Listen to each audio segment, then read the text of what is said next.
T-Learning saison 2 est un programme de formation conseil à la croisée du handicap et de l'entrepreneuriat pour les travailleurs indépendants handicapés, les TIH.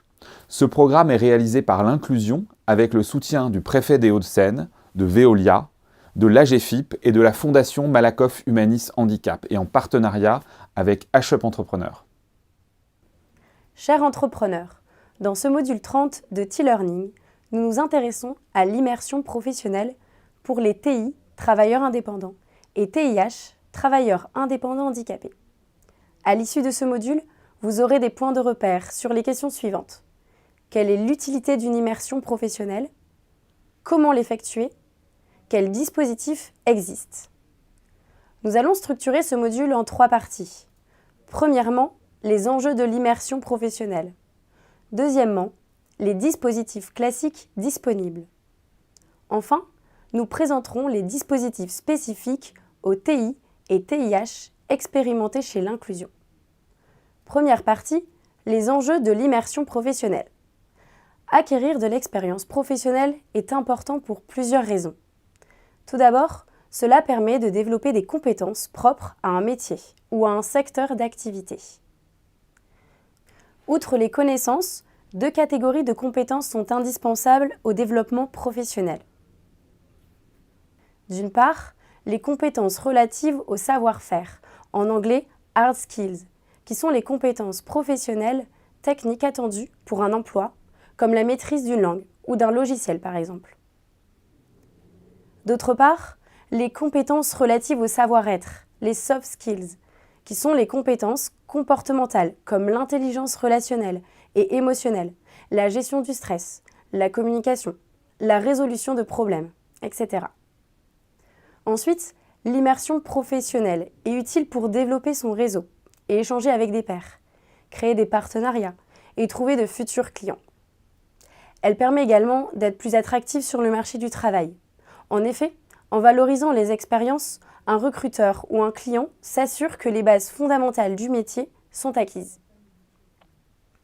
L'immersion permet également de mettre en pratique sa formation théorique, tester ses aptitudes et se confronter à la réalité d'un métier et d'un secteur d'activité. On parle d'acculturation professionnelle, un processus qui permet de comprendre le fonctionnement, la gestion et la culture de l'entreprise et de développer la confiance en soi.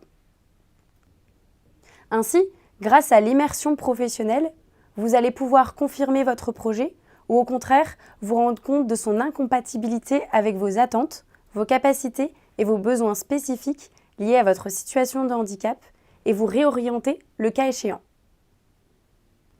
Enfin, les personnes qui restent sans activité sur le long terme constituent des publics vulnérables. Sans pratique professionnelle, les compétences deviennent obsolètes et insuffisantes. Les contraintes du travail, respect des horaires et des délais, travail collectif, maîtrise d'outils, etc. s'oublient et la confiance en soi s'affaiblit. La capacité à être autonome s'effrite. Le lien social se rompt et le sentiment d'isolement s'accentue. Deuxième partie, les dispositifs classiques disponibles. Au-delà de tester un nouveau métier, l'immersion professionnelle est utile pour mettre en contact direct des personnes en situation de handicap avec des employeurs, afin de sensibiliser ces derniers au handicap et de permettre aux candidats de faire valoir et d'évaluer leurs compétences en situation. Les dispositifs les plus connus sont le stage, le contrat à durée déterminée, mais aussi le contrat d'apprentissage et le contrat de professionnalisation, qui sont sans condition d'âge pour les travailleurs handicapés et les bénéficiaires de l'AAH, allocation aux adultes handicapés. D'autre part, il y a la période de mise en situation en milieu professionnel, PMS-MP, d'une durée d'1 mois maximum, dans une structure d'accueil, entreprise, association, entreprise adaptée.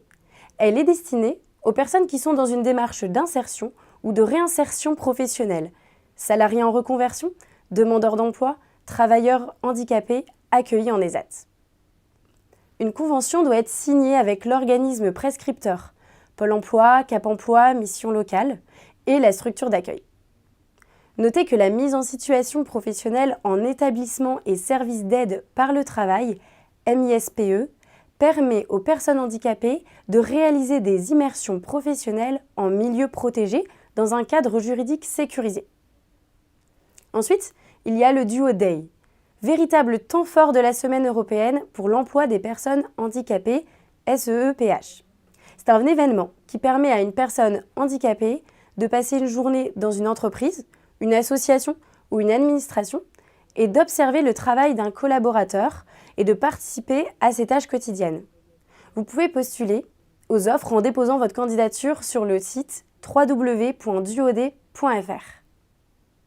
Enfin, il existe aussi Un jour, un métier en action, un dispositif proposé par l'AGEFIP, où il s'agit d'accueillir une personne handicapée en entreprise pendant une journée durant la SEEPH pour qu'elle découvre un ou plusieurs métiers.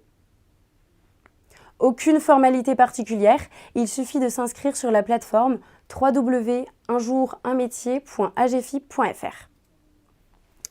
Troisième partie, les dispositifs spécifiques aux TI et TIH expérimentés chez l'inclusion. Tout d'abord, il y a le Duo TI, qui est une adaptation du dispositif de la PMSMP à l'entrepreneuriat en général. Un TI va faire vivre son expérience d'entrepreneur à un autre sur une courte période. Les objectifs principaux sont d'observer et de comprendre les enjeux du travail indépendant au quotidien, se rendre compte de toutes les tâches inhérentes à une activité entrepreneuriale, gestion RH, administrative et financière, prospection commerciale, rendez-vous clients ou partenaires, etc. Et de pouvoir échanger sur des sujets tels que la gestion du temps et de l'organisation, l'équilibre entre la vie professionnelle et personnelle. Ensuite, il y a le Duo TIH, qui repose sur le même principe que le Duo TI, avec la dimension handicap en plus. Ainsi, deux TIH peuvent échanger sur la compatibilité de leur activité avec leur situation de handicap et leurs besoins spécifiques, partager des bonnes pratiques, des outils et leur propre retour d'expérience. Ce qui a été envisagé par l'inclusion sur une demi-journée environ peut également prendre des formes plus ponctuelles et plus courtes, comme un entretien d'1 heure. Enfin, ce dispositif peut également s'envisager avec un client pour l'exécution d'une prestation si c'est un souhait des deux TI. Cela nécessite au minimum d'en parler au client et de prévoir un temps de retour d'expérience entre les deux TI. Notez que le dispositif EPOP, initié par la Croix-Rouge française en 2021, est très similaire.